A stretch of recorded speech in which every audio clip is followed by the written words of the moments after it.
Hey, what's up everyone? Welcome back to the best YouTube channel on the planet. You should subscribe. Today we're going to be having a look at a YouTube channel called PragerU. It stands for Prager University. Now, they aren't a real university because, of course, if they were, they'd be Marxist and pushing communist propaganda on our transgender, gay, Antifa kids. They are instead something much better, something much more educational, a far-right organization funded by the oil billionaires the Koch brothers, who push far-right propaganda on impressionable kids with 5 minutes of time and internet access, and also kids in school apparently now, which is worrying to say the least. So they post these quote-unquote 5-minute long educational videos on Facebook and YouTube, I think every week or two. Though don't get me wrong, they make many videos in between. I think they upload almost every day or every day, I can't remember. They have absolute bangers as let's see here, how to steal an election, mail-in ballots, never apologize to the mob, meaning BLM, I love America too much to stay silent, I think it's about trans people, and what happened on 9/11. So clearly they have some hood classics certified by yours truly. Anyway, let's get into the video that I wanted to go over. This one is about trans people. It's called Preferred Pronouns or Prison, so we can already see the informative and educational content that's going to come out of Prager University here. So yeah, let's check it out. Let's see what they have to say. Urine and feces. Yes, urine and feces. Oh shit, that's the wrong video, my bad. If you want to control people's thoughts, begin by controlling their words. That's totalitarian thinking. Well, I mean, is it not common knowledge that using someone's preferred pronouns leads directly to Stalinism? I mean, look at what happened in Russia. They recognized that trans people existed, and then the Soviet Union just became a thing. It was once completely foreign to America. Not anymore. Increasingly, Americans are forced to use language against their will or even their conscience, or be prepared to suffer the consequences. Yeah, I agree. I really hate how I can't go in public and say that I'm trans without fear of being killed. I hate that I can't scream fire in a crowded building. I hate how I can't yell bomb on a plane. I hate how I can't speak badly about the USA and the CIA without getting a visit from the Department of Homeland Security. And I especially hate how I can't say I am going to kill the President of the United States. Oh, you meant it's bad that we can't bully trans people to suicide. Oh, okay, yeah, I completely agree. Like, we should be allowed to just basically murder people. I don't see why not, right? They're only trans. And those consequences can be dire. Take, for example, the issue of transgenderism, the newest civil rights battle of our time. A decade ago, few people could even tell you what the word transgender meant. Today, expressing the wrong opinion on the issue can cost you your business or job or both. Human rights is not an opinion. You cannot advocate for and incite violence against a group of people, especially a marginalized group of people, and then say, it's just an opinion, bro, when real people are being murdered. Consider recent state and local actions punishing those who decline to use an individual's pronouns of choice. In 2017, California Governor Jerry Brown signed legislation threatening jail time for healthcare professionals who willfully and repeatedly refuse to use a patient's preferred pronouns. Now, I'm not sure how true this is, but I'm going to give them the benefit of the doubt, which I probably shouldn't, but I'm still going to. Now, you know why they did this? You know why they made it illegal to do this? It's due to the fact that using the incorrect pronouns and unpreferred name for a trans person can directly lead to suicide, and does. That's why the trans suicide rate is so high. It's at 41% for attempts. Now, of course, trans people attempting suicide is from dysphoria, both from society and from being born in the wrong body, in most cases of trans people, not all. And so using the incorrect pronouns and unpreferred name, or referring to someone as ma'am instead of sir, or sir instead of ma'am, does cause suicide and suicide attempts. PragerU is advocating for literal murder because of free speech, though I'm not surprised considering they defend slavery actively.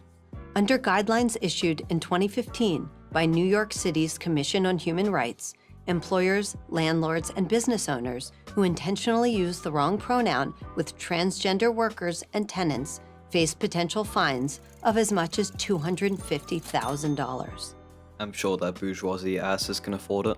That's a steep price for saying he instead of she, or she instead of he, or even he or she instead of they. What about the vast majority of citizens who hold the biology-based view that chromosomes determine your sex, male or female? Oh my god, I didn't watch this far in. My fucking head. Oh, they're actually going there. Okay, so sex and gender are different. Your chromosomes don't determine your sex regardless. You don't choose your pronouns based on your chromosomes or your sex. And you don't choose your gender based on your sex. And as always, all sources are in the description. or those who have a deep-seated religious conviction that sex is both biological and binary, God's purposeful creation. Then I'm sorry your God is dumb as shit and so are you. Facts don't care about your feelings. In December of 2018, Peter Vlaming was fired from his job as a French language teacher in a Virginia school district because he refused to refer to a transgender student by the student's preferred pronouns.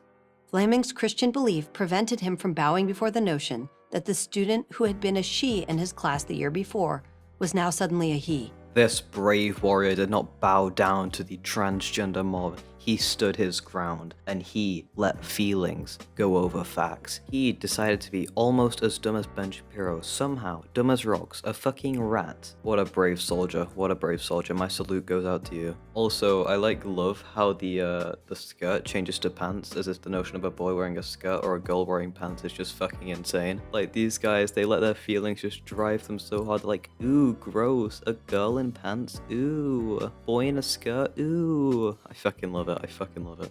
Vlaming was willing to use the student's chosen new name, but he avoided using any pronouns when referring to this student. That wasn't good enough for the school district. They needed to hear him say the words. This fear-mongering is a whole new fucking level, holy shit. They needed him to bow down and kiss the transgender feet. They needed him to say the words. They needed him to become one of them. You don't have to be religious to believe that one person can never be a they. What the fuck is a they? Like, you do realize non-binary people are people, right? The Supreme Court has clearly decided that compelled speech is not free speech. In West Virginia State Board of Education versus Barnett, the Supreme Court upheld the student's right to refuse to salute an American flag. Based school, eh? Justice Robert Jackson wrote, "If there is any fixed star in our constitutional constellation, it is that no official, high or petty, can prescribe what shall be orthodox in politics, religion, or other matters of opinion." And, Jackson went on to say, the state can't force people to say things they don't believe. But this is precisely what's happening. People are forced to refer to others as they or co or thon. Keep crying. I really don't care. Yes, those are now considered pronouns.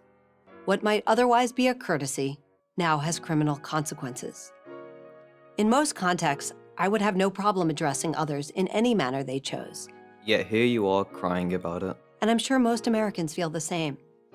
But the Constitution's protection of free speech neither begins nor ends with good manners. It extends all the way from rudeness to meekness. No, I'm pretty sure the saying goes, your rights begin where mine end. Which means I have the right to not get punched in the face, yet you still have the right to swing your arm, just not in my face. You still have the right to speak. You just can't speak words that will make someone die. Just as I have the right to swing a knife, but not into someone's throat. Protecting those who hurl insults and those who would prefer to say nothing at all. If the state can compel the use of certain words, it can force those who differ into silence. For a group that's being silenced, you sure don't shut the fuck up, do you? It can force its citizens to parrot beliefs they do not hold. The Fairfax County School District in Virginia removed the phrase biological gender from its curriculum and replaced it with the phrase sex assigned at birth. Which is the biologically and medically accurate term because biological gender doesn't exist. Gender is a social construct. It isn't related to biology in any way. It is a form of identity and expression and also societal roles. So like men wear suits and women wear dresses. I went over this in my Ben Shapiro video, I think was 6 or 7 days ago. So if you want to check that out, you can. But yeah, all of these medical organizations just disagree. But of course, God and common sense is a more valid source. I mean, what's more concrete than God? This is how the left legislates away the concept of biological sex without ever having to make the argument, without ever having to convince anyone. Bitch, I'm doing that right now. They're trying to make sex assigned at birth as trivial and malleable as name assigned at birth, as if some doctor arbitrarily chose for you on the day you were born. She's so close to getting it. Yes, gender is arbitrary, sex isn't, but gender is. You're so close, just take the final step, please, become woke. To the extent that the transgender movement seeks to promote compassion for those who struggle with their biological sex, we should be grateful for it. To the extent that it seeks to use government power to regulate our perspectives, commanding that we ignore biology and common sense, We should resist it. Bro, this is literally like 1984. This is no small issue. The Constitution guarantees freedom of speech so that political issues can be worked out in the public square. Human rights aren't political, bitch. But the activist left doesn't want that conversation to occur. Wait, did they just use activist as like a dirty, derogatory term? What the fuck? They want to force the adoption of their conclusions before the argument even begins. Compelled speech is the tactic they've chosen. It's unconstitutional, it's undemocratic, and it's wrong. Oh yeah, big democracy hater I am. Fucking hate it, I do. If gender activists prevail, we may be left with a world we neither recognize nor like very much. What the fuck is a gender activist? Is that a real term? Wait, hold on, let me Google this. It doesn't exist. We won't be able to communicate our displeasure. We will have lost the words. I'm Abigail Schreier for Prager University. Alright, well that was fucking torturous to sit through. I'm sorry for putting you through that. I should have kept it to myself. I hope you all enjoyed watching. You probably didn't, because fuck Prager, am I right? Anyway, I have other videos if you want to check them out. I have a grand total of 2. They're both just as terrible. I mean they're great. They're great. You should watch them. Please. I hope you all have a good day or night, and I love you. Urine and feces. Yes, urine and feces. Urine and feces. Yes, urine and feces.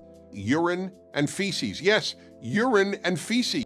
Urine and feces. Yes, urine and feces.